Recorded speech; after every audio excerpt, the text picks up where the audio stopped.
I think yung pinaka-character namin speaks volume kasi doon sa character din nila eh. Parang yung communication, yung background and all. So nami-mirror? Oo, nami-mirror and all eh. And parang in reality, parang ako si Paolo, kasi tahimik lang.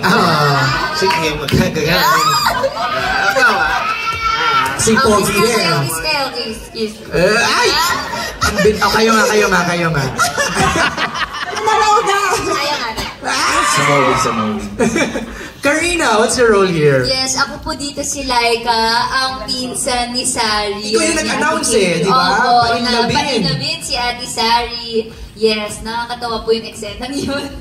And dito parang pampasakit siya ng ulo ng ate niya. Opo, parang siya rin yung magbibigay ng konting lalim and dynamic sa mga sinacrifice ni ate and mga pinagdaanan niya in life. Wilma, Aling Nilda. Yes, ako yung taga-kain ng food props dito. Yung role ko, kumain ng mga food props, yan. At saka, si Aling Nilda, mayroon akong asawa dito na macho dancer. Kami naman, pinapakita namin mag-asawa na dito na kahit anong hirap ng buhay, basta nagmamahalan kami, okay lang. So, kahit macho dancer siya, online seller ako. So, we respect each other. We love each other. That's Bruno, right? That's Bruno, played yes. By? So, played by Nico. Antonio. Yes, okay. Yes. Ngayon, meron yata siyang gig dyan eh. Romantic pala. Sumasayo siya kay Romantic. Kaya wala siya dito. Sumegway na eh, Sumegway muna si Koya dyan. Sari naman, public, parang teacher, employee, government employee. Ano bang role niya? Yes, government employee siya. Nag-approve siya ng mga marriage contract. Marriage certificates. Yes. Tapos siya sa Wisha. Okay. Nag-approve siya ng mga nagmamahalan. The irony, no? Yes, Jojoan, mahal-mahalan, ganyan. So yung mga lumalapit sa yung mga kliyente, kiss-kiss sila, ganyan. Dinidiscourage mo. Parang cute, galing. Si Jolo naman, ano siya doon? Parang biker, nakita ko may, diba? Isa siyang negosyante. Okay. Doon na lang muna. Yun lang muna. Okay, negosyante. Tipid ni Paolo mag-reveal ng character niya. Okay. Wait, I just like to acknowledge. Nakikita mo bang in love ngayon si Paolo? Yeah. Todo na yun. Sa totoo lang, napakalaking bagay sa akin ito kasi matagal din kami hindi nagkita, nagkatrabaho ni Pao at nakaraang taon pa iniisip ko na sana magkaroon ng pagkakataon naman na masuportahan ko naman yung aking kaibigan sa pelikula. Maraming salamat sa mga boss naging totoo, di ba? Kay Direk, napagbigyan ako ng pagkakataon na mapasama rito. At kasi si Paolo talagang tahimik yan eh, pero nung medyo teenager pa kami, alam ko pag may type siyang babae.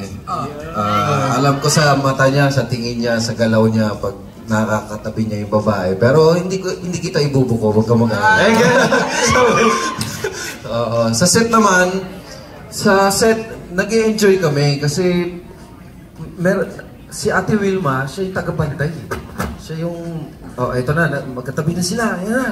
Anuhin na natin, guluhin na natin. Ate Wilma, unahan mo na. Kasi baka pag kami ng gulo, magalit sa amin. Pero pag ikaw, Ate Wilma, talagang magtatawanan lahat. Cool na cool lahat. Mag-e-enjoy lahat. Hindi nyo alam kasi may insider ako dyan. Usap na kami ni Wilma dyan eh. Pero isa lang ang masasabi ko, kahit kami mga cast dito, para sa amin, totoo yung nangyayari. Napaka-natural, hindi pinipilit, at yun yung importanteng bagay at mas magugustuhan natin at natural yung kilig. Yun yung importante sila.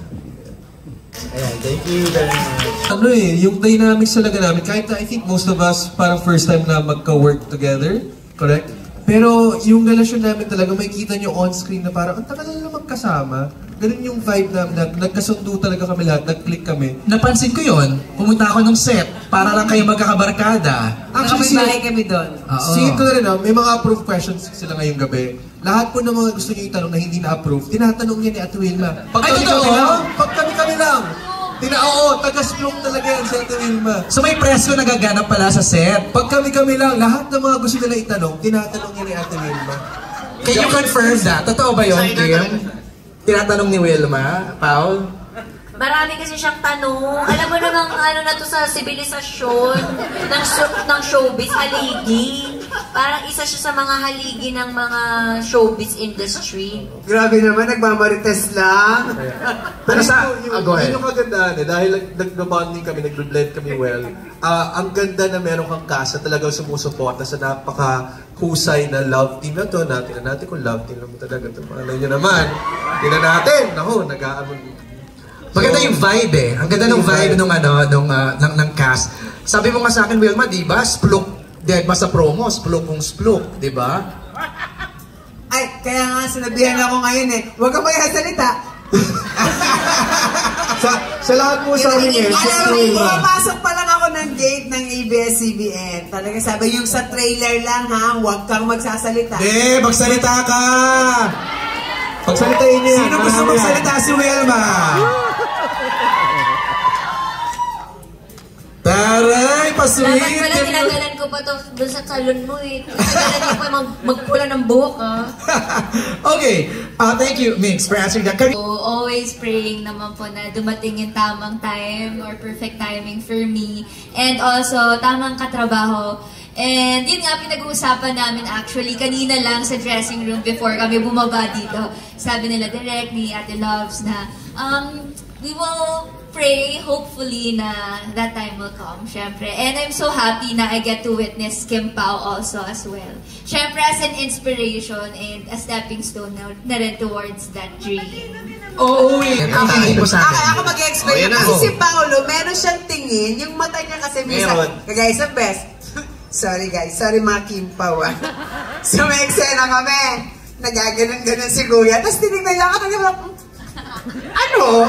Sabi ko, yun pala yung personality niya, na pag tinitigan ka niya, hindi man siya magsalita ng marami, but he's talking to you, alam mong gentleman siya.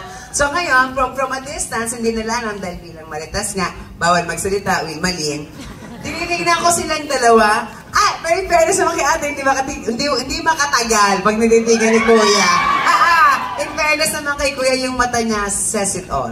At dito na rin po namin dito lang. Sorry.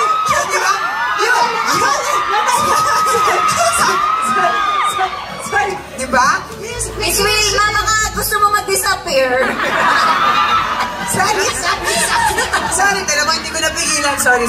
Pero sinasabihan din po talaga ako ni Bench dito. Kapag ka off-screen, may asawa ka. Yes! Kasi siguro talagang, sorry po, bilang bagong nakatrabaho lang din si Paolo.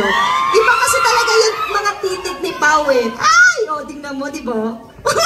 Pao, are you aware? Are you aware na gano'n? Kami yung kinakwento ni Wilma, kinakwento ni Lovely. Hindi naman. Kasi sa eksena kasi nangyayari yun. So, syempre sa eksena, tinitignan mo talaga yung kung kanino ka naglilinya. So, yan. Totoo yung sinasabi nila Kim, ni Wilma, pag tumititik si Pao, nangungusap. Oo, hindi man siya magsalita, pero parang may pinapahiwatig because ice is the winner of the soul. Ano pinapahiwatig? Nakita ko na yung soul mo. Ano daw pinapahiwatig? Wala, syempre sa eksena namin, parang feeling ko, yun yung charm niya as a person, na hindi man siya madaldal, pero yung mata niya gustong dumaldal. Okay, Expressive. alright. Expressive. Yeah, it's expressive. Patingin mata. Yeah. Okay, Don, ang certified Kim Pao si Don, isip sa mga trending dialogue na gusto kong makipag at pinasok ang cookie ko. Ano ba yun, Derek? Ikaw ko si Derek. Sino ba nakaisip ng line na yun? Yung mga writer. Bilang artista, i-deliver natin yon hanggat sa... Pero hindi ka ba nakipag-bargain na pwede naman mapalitan tong salitang? Pero si Sari kasi dito 30 plus na siya eh. So, hindi naman na siya teeny bopper or 20s. Hindi siya, conservative siya. Conservative siya. Kasi wala na siyang choice eh. Kasi NBSB talaga siya. Kasi lahat na minamahal niya, nawawala. Yung parang gusto niya lang mahalin, pero wala na sila. Kaya curious talaga siya about everything, about love, ganyan. Ayun. So, pinasok ko na yung sarili ko kay Sari, Cookie. Nag-iba na yung character name mo. Naging guinea pig na pala siya. Pero ano din naman, binasa ko yung script. Karatawa. nalito na rin ako kasi yung gimmick talaga yun. Pero parang pag binasa ko naman yung script, hindi naman siya basta lang sinulat or basta sinabi.